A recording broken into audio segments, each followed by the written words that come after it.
Dieu. Pourquoi nous péchons? Pourquoi nous péchons? Bon, peut-être on ne comprend pas. Je vais prendre un type de péché. Dieu dit, il ne faut pas commettre l'impudicité. Pourquoi nous on veut commettre forcément l'impudicité? Quelles sont les raisons? Si quelqu'un voit quelque chose, tu lèves la main. Pourquoi? Oui.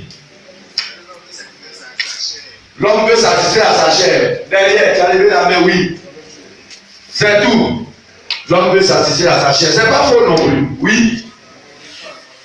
On n'obéit pas à la parole de Dieu. Mais pourquoi même on n'obéit pas? C'est ça la même qu'on cherche. Lui il dit c'est pour satisfaire la chair, oui. Moi je pense que c'est parce que depuis la base, l'homme a été de nature pécheresse. Bon, ok. Mais pourquoi même il a été de nature pécheresse même? Parce qu'il ne devrait pas. Oui. Toujours découvrir, ça c'est pas faux. Oui.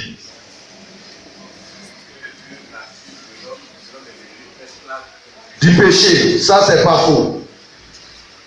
Le thème de ce matin va vous surprendre. On est prêt? Attention aux avantages du péché. Oui, en réalité, c'est parce que nous trouvons des avantages à cet endroit. Ce sont ces avantages que nous voulons avoir qui nous font pécher. Personne ne peut me dire le contraire. Vous avez déjà vu quelqu'un faire un commerce où il ne gagne rien dedans. Attention aux avantages du péché. Amen. Bien aimé, je prends à tout hasard, on dit à la sœur, il ne faut pas commettre l'impudicité. Et qu'elle s'entête à le faire, c'est parce qu'il y a des avantages. L'avantage, son corps est satisfait. Dieu, en retour, elle a de l'argent. On est d'accord? Et si elle a de l'argent, il y a des choses qu'elle peut faire. Attention aux avantages du péché.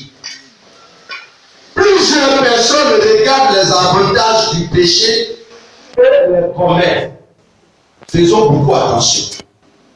C'est vrai que nous appelons ça avantage. Mais est-ce que Dieu appelle ça avantage? Amen. Donc il faudrait que nous fassions beaucoup attention à ce que nous faisons. Attention aux avantages du péché. Nous allons prendre nos Bibles. Et puis, les deux, tu vas d'abord prendre Jean, le chapitre 12, le verset 42 à 44. On se lève pour recevoir la parole. Jean, le chapitre 12. Jean 12, à partir du verset 42 au verset 44. Cependant, même parmi les chefs, plusieurs crurent en lui. Mais à cause des pharisiens, ils n'en faisaient pas l'aveu dans la crainte d'être exclus de la synagogue. Amen. Tu vas prendre Deutéronome 22, 5.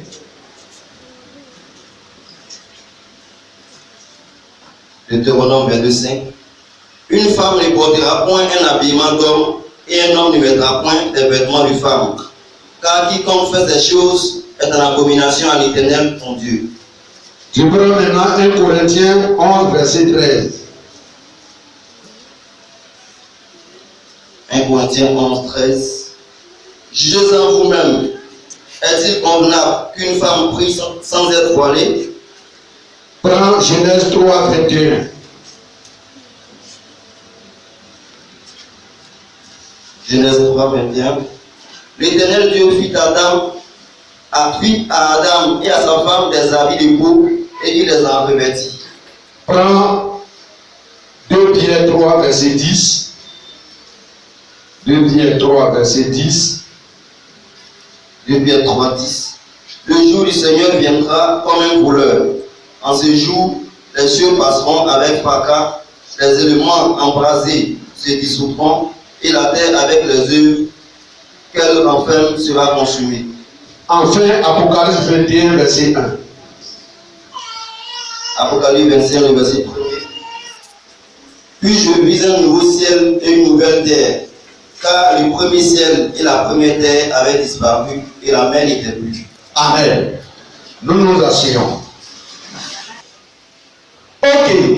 Que Dieu nous bénisse. Bien aimé, quand nous prenons le livre de Jean, le chapitre 12, verset 42 à 44, la Bible dit, cependant, même parmi les chefs, plusieurs crurent en lui. Mais à cause des pharisiens, ils ne faisaient pas l'aveu dans la crainte d'être exclus de la synagogue. Bien aimé, il s'agit de quoi? Il s'agit de Jésus qui parlait aux Israélites, qui sortait les choses cachées, qui rappelait même des prophéties qui sont passées. Et ces choses ont permis à ceux qui sont là de comprendre que ce que Jésus disait était vrai. Que le ministère de Jésus-Christ était vrai. Mais la Bible dit quoi? Ceux qui ont cru ont refusé de parler de ça. Parce que s'ils parlent de ça, alors ils n'auront plus leur place dans l'église. Ils n'auront plus leur place dans le lieu de prière. Ils vont perdre leur privilège. Alors ils ont préféré quelque part ne rien dire. Bien aimé, la Bible dit, Jésus parlait à des chefs, à des responsables. Le Seigneur a fait des démonstrations de la parole de Dieu. Et les chefs qui étaient là ont vu la vérité dans cette démonstration. Oui, ils ont vu cette vérité-là. Mais qui ont refusé de reconnaître cette vérité parce que cette vérité pouvait leur coûter quelque chose. Amen. Pourquoi les chefs ont agi ainsi? Simplement pour ne pas perdre la faveur des humains. Bien aimé, ce n'est pas Dieu qui descendrait de son trône pour venir les exclure de la synagogue. Ce n'est aucun ange qui descendra du ciel pour les chasser de la synagogue. Mais c'était des êtres humains qui allaient les chasser de la synagogue. Alors ils ont préféré masquer la vérité de Dieu au détriment de la faveur des humains. Amen. Et aujourd'hui, on dit, mais ces chefs-là, ils sont mauvais. Hein? Mais pourquoi ils se comportent comme ça? Pourquoi ils peuvent cacher la vérité de Dieu? Mais en réalité, est-ce qu'ils sont sûrs? Bien aimé, parce que s'ils déclarent publiquement que ce que Jésus dit est la vérité, alors ils perdront leur place de responsable à l'église. Oui, parce qu'ils étaient joliment habillés et ils étaient assis à part et le peuple à part. Alors s'ils reconnaissent que ce que Jésus a dit est la vérité, ils ne pourront plus s'asseoir à cet endroit. Alors le peuple ne peut plus les admirer, le peuple ne peut plus les envier, le peuple ne peut plus se rabaisser devant eux, le peuple ne peut plus se coucher devant eux. Et à cause de ces choses, ils ont préféré masquer la vérité de Dieu.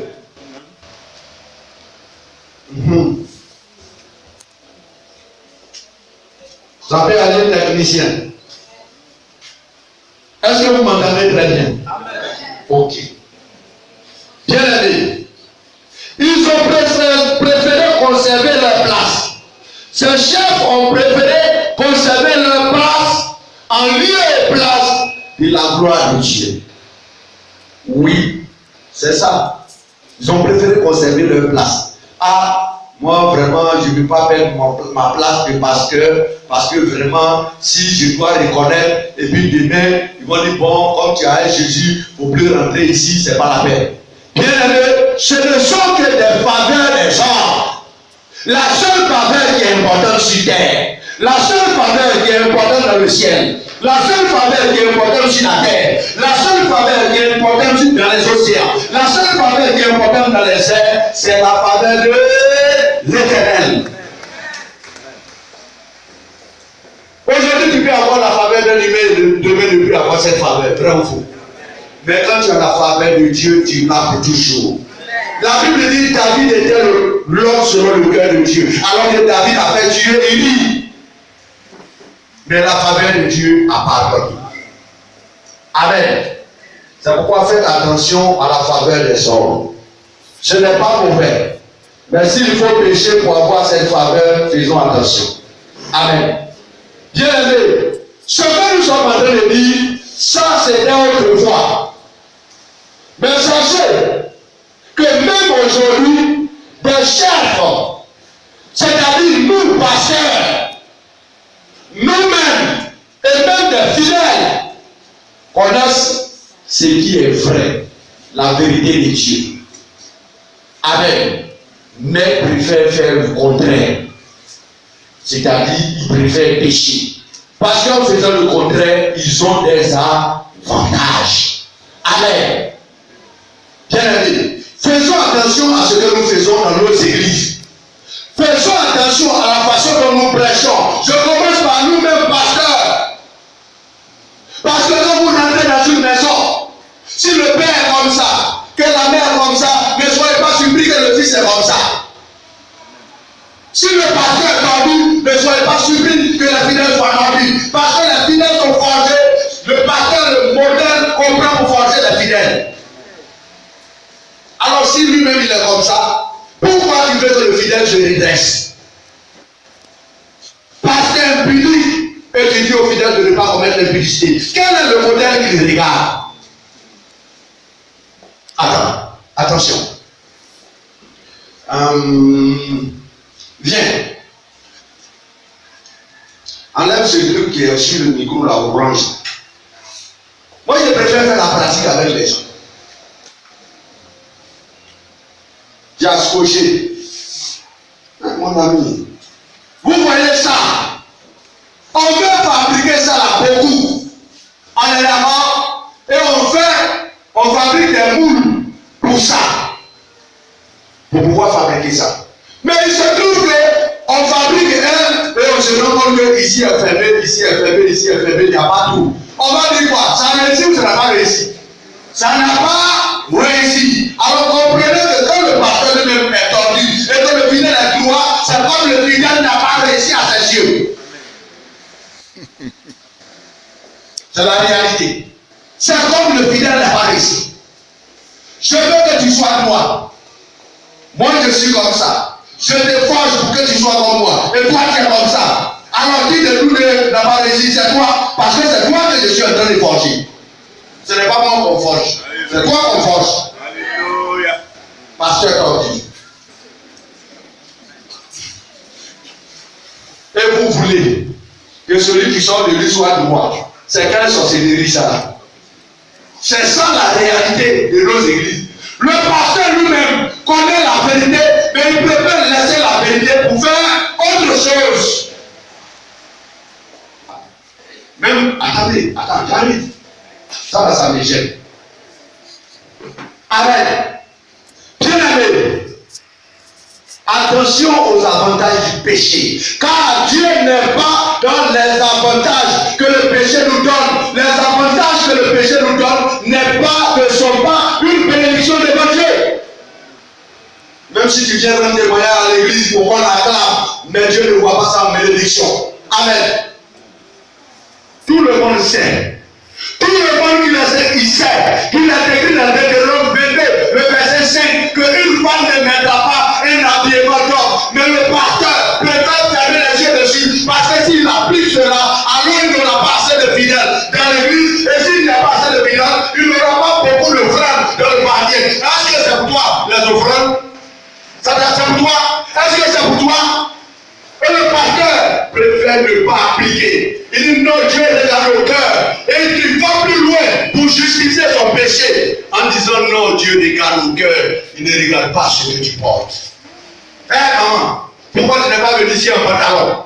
C'est parce qu'il n'y a pas de pantalon dans ton cœur. Si ce qui est dans ton cœur, c'est ce que tu mets sur toi. Cher pasteur, arrêtez ça. Il connaît la loi de Dieu.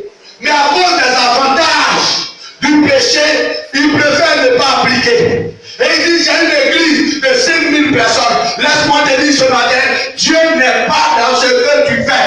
Parce que ce péché qui t'a donné ses avantages, Dieu ne va jamais contempler le péché, quel que soit ce que le péché produira.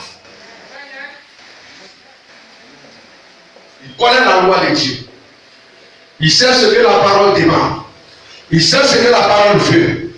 Mais s'il met en pratique, ils n'auront pas assez de fidèles. Amen. Il ne pourra pas élever les épaules pour dire j'ai une église de 2000 personnes.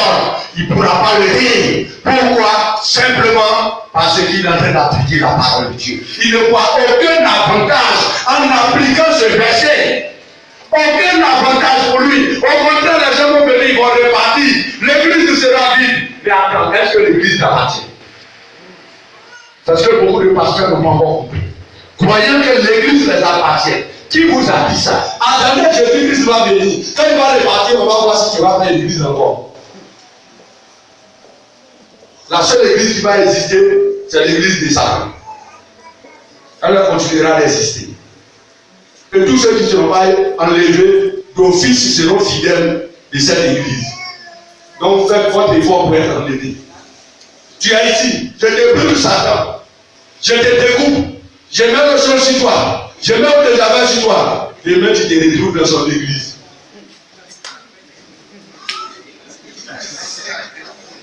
C'est devant la chair, devant son hôtel qui va faire ta différence devant tout le monde.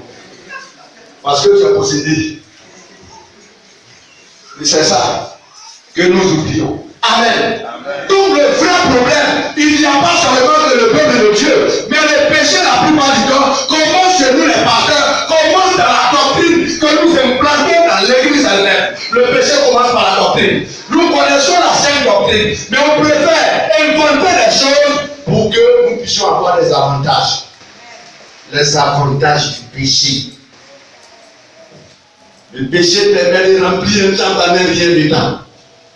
Le péché permet d'avoir des offrandes de millions par dimanche. Les avantages du péché. Fuyez les avantages du péché. Fuyez les avantages du péché. Chers pasteurs, commencez à donner cet enseignement aux chrétiens pour qu'ils puissent avoir la vérité. Fuyez les avantages du péché. Dieu ne sera jamais dans ce qui est avantage du péché. Quand le choix de ce péché va augmenter, quand le choix la portée de ce péché va donner, quand le choix la valeur de ce péché va donner, Dieu n'y sera jamais. Pasteur, est-ce que tu as compris? Les avantages du péché. Et encore des avantages, tout le monde est devenu pécheur dans toutes les églises. Parce que là-bas, il a des avantages. Faites attention aux avantages qui ne glorifient pas le nom de Jésus. Il dit, ah ma fille, tu peux porter ton pantalon, faire plaisir à ton mari. Pendant qu'il lit dans sa Bible qu'une femme ne mettrait pas un vêtement d'homme. Et les femmes aussi, comme elles n'ont rien compris. Pourquoi les hommes ne cherchent pas à porter vos jupes? Est-ce que vous vous êtes posé cette question une fois? Pourquoi les hommes ne cherchent pas à porter vos jupes? Hein? Et puis, vous cherchez à porter pour eux. Vous ne voyez pas qu'il y a quelque chose là? Pourquoi ils refusent de porter pour vous? Quelque chose ne va pas. Merci là-bas, frère. Et elles n'ont pas encore vu. Elles n'ont pas encore vu ce côté-là. Amen. Un homme qui se lève dit, ah, ma chérie, je t'aime quand tu es en pantalon. Mais dis-lui, chérie, je t'aime quand tu es en jupe, toi aussi. Amen. On peut aussi accepter de porter la jupe. Tu dis, chérie, je t'aime quand tu es en maxi-bail. Comme la maman qui est habillée, bien habillée là. Tu portes ça, et puis on va voir. Il refusera de porter. Alors que toi, il te dit, porte ce que tu as interdit, et toi qui acceptes de porter. Parce que ton pasteur t'a dit que ça ne fait rien. Parce que ton pasteur veut que tu sois toujours dans l'église. Parce qu'il te connaît. S'il ne te dit pas ça, tu vas quitter l'église. Hein? Ici là, la porte est ouverte. Moi, je vais aller au ciel. On est d'accord? Voilà. Qui ne veut pas aller au ciel? Lève la main. Je vais prier pour toi. Tu vas te divorcer.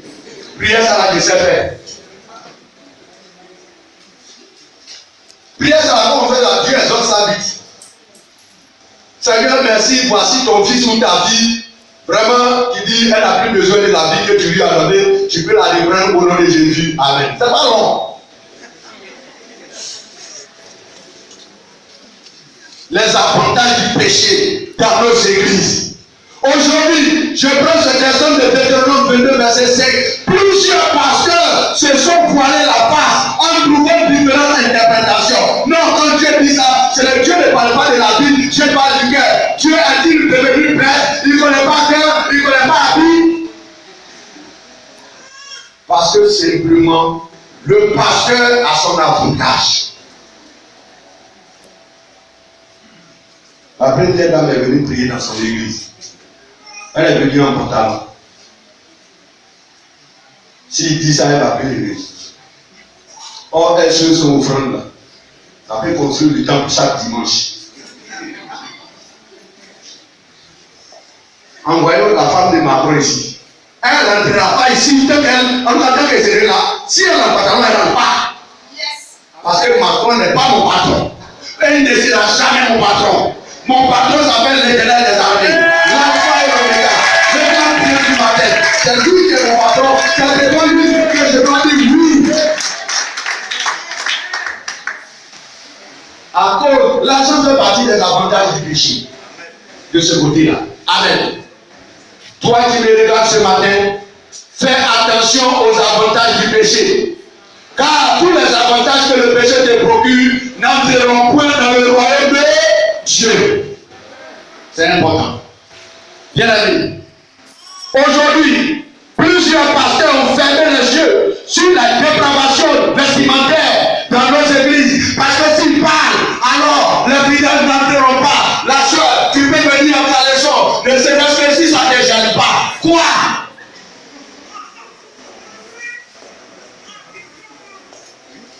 Parce qu'un pudique, c'est lui qui ose approcher la sœur pour dire, mais aujourd'hui, ta jupe est un peu trop longue. Hein? Quoi? Alors, parce que je pense à ça te plaît. Oui, ma fille, mais tu as la mode. Sorcier.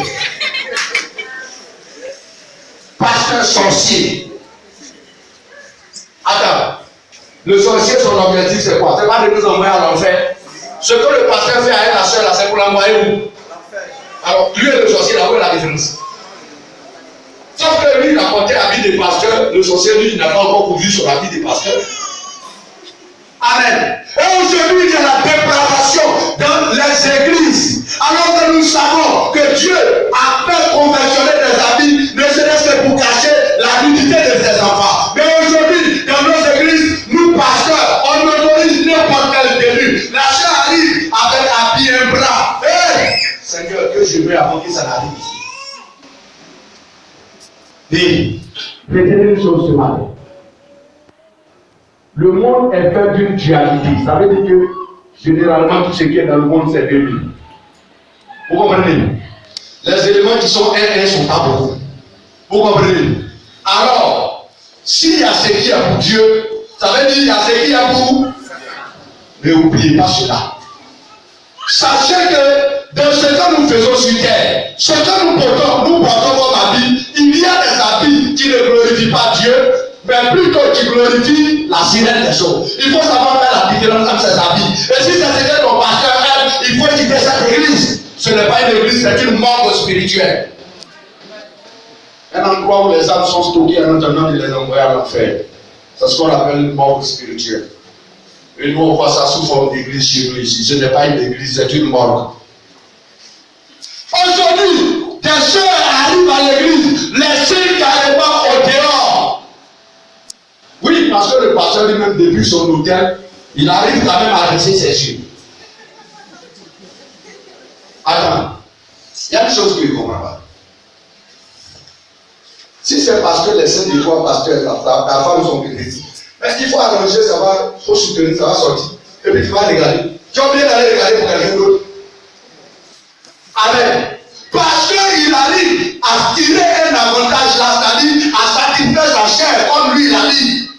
Ici, l'avantage, c'est que son cœur est satisfait. Son corps est satisfait. Il est content parce qu'il a vu quelque chose qu'un homme n'aurait pas dû voir. Au lieu que ça l'inquiète parce qu'il aurait dû ne pas voir, lui, il n'est pas inquiet, il est plutôt content parce qu'il a vu. Une femme qui n'est pas chrétienne, qui voit un masque s'arriver, vous croyez qu'elle sera contente? Pourquoi? Parce qu'elle n'a pas le droit. Donc aujourd'hui, la dépravation est rentrée dans nos églises. Parce que nous-mêmes, pasteurs, nous aimons ça. Amen. Répondez-nous, Amen. C'est ça qui est normal. On n'est pas encore arrivé chez vous. On est chez lui ici pour le moment. On va descendre le jeudi. Et toi, la soeur, tu sors tes deux cuisses. Et puis tu as arrêté dans l'église. Tu n'as pas honte. Tu n'as pas honte. Mais c'est normal. Hier, j'ai vu une image que j'ai enregistrée sur ma page. En plein culte, le pasteur vient d'enlever le caleçon de la soeur. Il l'a enlevé jusqu'ici. Il tenait. Et quelqu'un dans l'assemblée a bombardé la photo. Mais au fait, la soeur aime ça. Non, elle aime ça. Toi, tu peux accepter que moi, il vienne enlever ton caleçon. C'est sûr que tu vas accepter. Il est normal. C'est la soeur qui n'est pas normale. Quelque chose que tout le monde ne doit pas voir, que tu as caché, et que quelqu'un est en train de tirer, pour montrer que tu n'es pas capable de te défendre, il ne t'a pas lié les mains, tu aimes ça.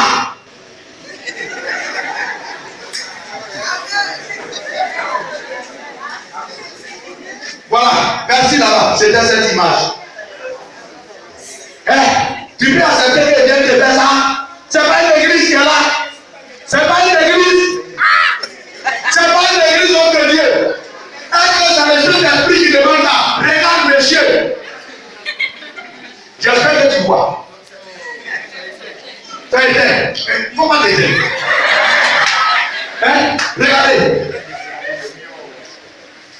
Quand vous voyez ça, dans l'église de Dieu, dans l'église de Dieu, toi tu peux accepter que Dieu vienne et puis il dit là quoi? Et puis tu te lèves de même après sous ta jupe. Tu es d'accord? Voilà ça. Nous on prêche la vérité. C'est pas un dessin, c'est une photo. Tu veux regarder, voilà. C'est pas une délivrance, c'est une possession.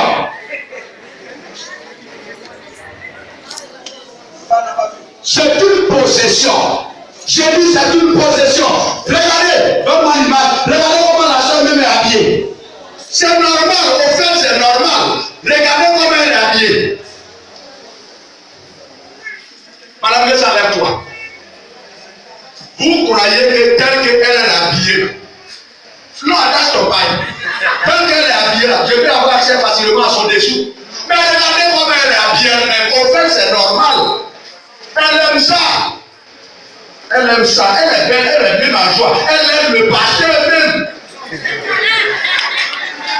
Les avantages du péché. Le seul avantage que le pasteur dit ici, c'est de voir quel caleçon a su apporter. C'est de voir ses jolies cuisses. Et il reste ses yeux. Les avantages du péché. Je n'y ai pas. Amen. Voici. Amen. Le sorcier où? Le sorcier en bas. Ah oui, ça c'est normal. Ça c'est un sorcier choco. Bien aimé. Mais c'est normal. Regardez comment la soeur est habillée. Regardez comment elle est habillée. Et aujourd'hui, c'est nous les pasteurs qui avons encouragé cette tenue dans les églises. Parce que ça nous permet de lever les yeux. Je vais vous dire une chose. Quand nous qui arrêtons derrière la chair, ici, et que la soeur a apporté une petite jupe, retransmission en direct. Amen. Donc il ne peut pas interdire ça. Sorcier. Sorcier, enfant de Satan dans l'église. Amen. Amen. Simplement parce qu'il voit les cuisses, il découvre les cuisses de la chair. Il découvre. Il découvre qu'est-ce qu'elle a parlé. Il n'y a plus de secret pour lui. Et ce sont ses avantages. Et ces sales avantages n'entreront pas dans le royaume de Dieu. Faisons attention à ce que nous faisons. Je dis faisons attention à ce que nous faisons. Amen. Bien aimé. Faudrait qu'on arrive à faire attention. Les habits de dépravation. 1 Corinthiens, le chapitre 11, le verset 13 nous dit qu'il n'est pas bon qu'une femme soit dans la présence de Dieu sans voile. C'est clair, le verset est clair. Mais aujourd'hui, aucun pasteur ne peut insister là-dessus. Pourquoi? Parce qu'il n'y aura pas assez de femmes dans l'église. Mon ami, attends. Quand il y a beaucoup de femmes dans l'église, ça te fait quoi? Quand il n'y a pas beaucoup là, ça te fait quoi? Et les femmes même aiment ça. Elle préfère ne pas porter de voile parce qu'elle croit que c'est en ne portant pas de voile que le frère qui va s'asseoir à côté va contempler ses cheveux. C'est là que le frère va l'admirer. Zéro. Les femmes doivent appeler à se marier. Est-ce qu'il n'y a pas de mariage au pays de l'Arabia?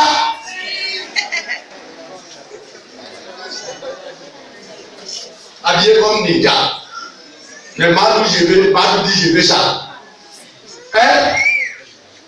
Ce qui fait qu'on ne nous marie pas, c'est que nous refusons d'obéir au principe de Dieu. Dieu n'a pas encore donné la bénédiction. Regarde comment tu te comportes. Et quand il va te donner, comment est-ce que tu vas te comporter? Je préfère ne pas te donner. Est-ce qu'aux jeunes bénédictions on ne se marie pas?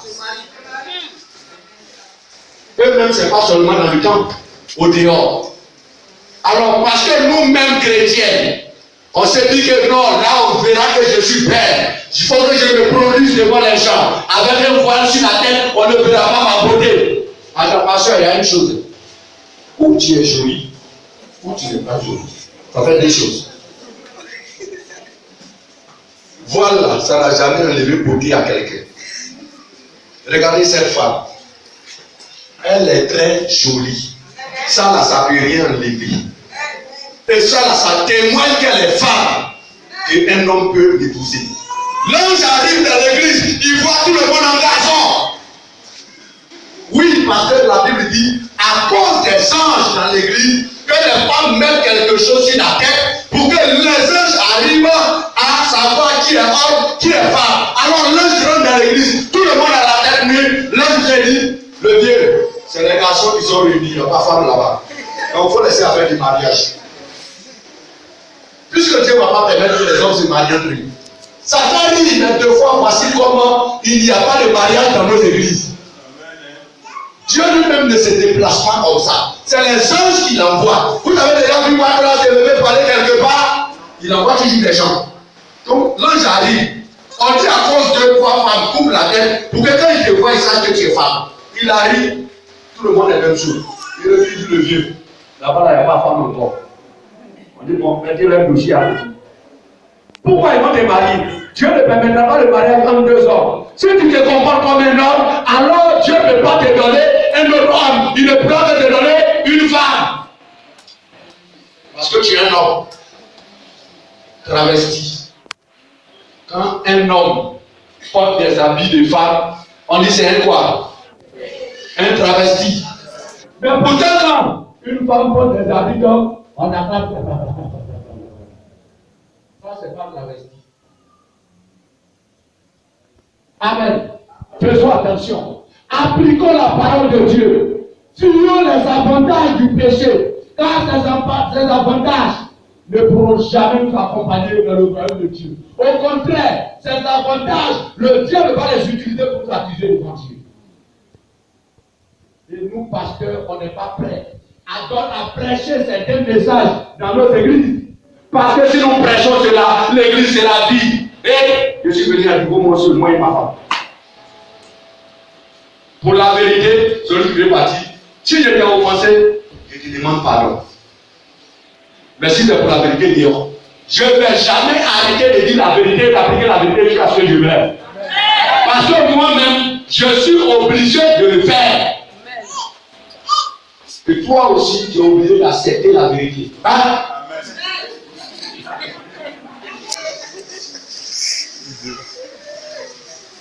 Amen. Aujourd'hui, non. La cérémonie de la femme de était dans le pouvoir. Bande d'abrutis. Oui, il faut t'infirmer. Est-ce que vous savez lire? Vous avez fait grand-mère à l'école?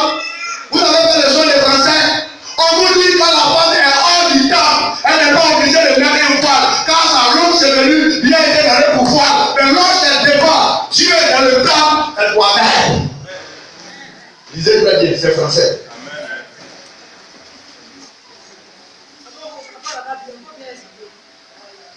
On dit quand la femme doit être devant Dieu, il faut qu'elle mette un voile. Lorsqu'elle sort de la présence de Dieu, ses cheveux, sa chevelure lui a été donnée pour voile. Elle n'est pas obligée d'attacher. Mais lorsqu'elle est devant Dieu, c'est là qu'elle est obligée d'attacher. Mais quand elle sort, à travers sa chevelure, on sait que c'est une femme.